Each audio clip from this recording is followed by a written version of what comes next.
Arthur Chapter Book 1 Arthur's Mystery Envelope by Mark Brown. Chapter 1 The cafeteria at Lakewood Elementary was filled with kids eating lunch. Some of them had brought sandwiches from home. The rest were eating school lunches. Today's choice features a mystery meat covered in gravy. A few teachers wandered between the tables trying to keep the noise under control. "Let's keep it down," said Mr. Redburn. He shook his head. "I don't think anyone's listening." Mr. Sweetwater nodded. "Or maybe they just can't hear us," she said. At one of the middle tables, Arthur and his friends were finishing up.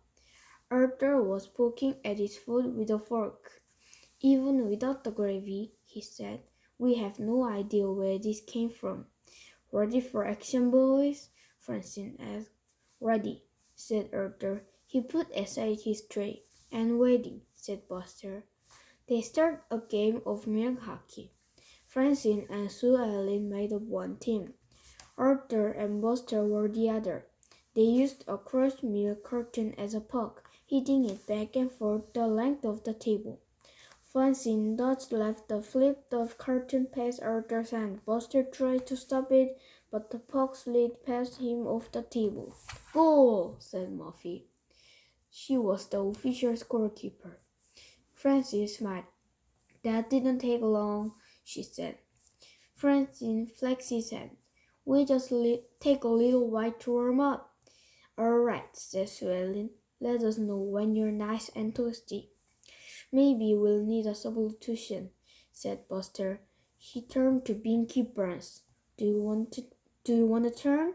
"No," said Binky, crushing another carton with his fist. He just liked making pucks. "Attention, please." Miss Tingley, the school secretary, was speaking over the loudspeaker. "Arthur Reed, please report to Principal Henry's office immediately." A hush fell over the room.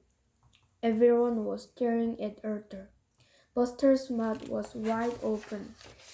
Binky's head had frozen in mid-crush. "Uh-oh," said Francie. "I say," said Muffy. Sue Ellen just shook her head. "You're in real trouble now, Arthur," said Buster. Sometimes Mr. Henry yelled at him for running through the halls, but he had been to the office only once, for putting sneezing powder on Mr. Redburn's desk. "Are you all right, Arthur?" Francine asked. I guess." "He doesn't look all right," said Suellen. "He looks like one of those deer you read about, the ones who stare into the car headlights." "He's in shock," said Binky. "He's not used to visiting Principal's office. I could get there blindfold with no hand tied behind my back." "What did you do, Arthur?" asked Francine. Arthur shook his head. "I don't know. Nothing that I can think of." Binky snorted. "Don't bother trying that excuse on Mr. Henry. It never works for me." Arthur stood up. "Well, I guess I should go." "Nice knowing you, Arthur," said Francine. "Good luck," said Buster. "And if you're not planning to finish those potatoes." He pointed to Arthur's plate. Arthur slid over his tray. "Help yourself," he said. "I just lost my appetite."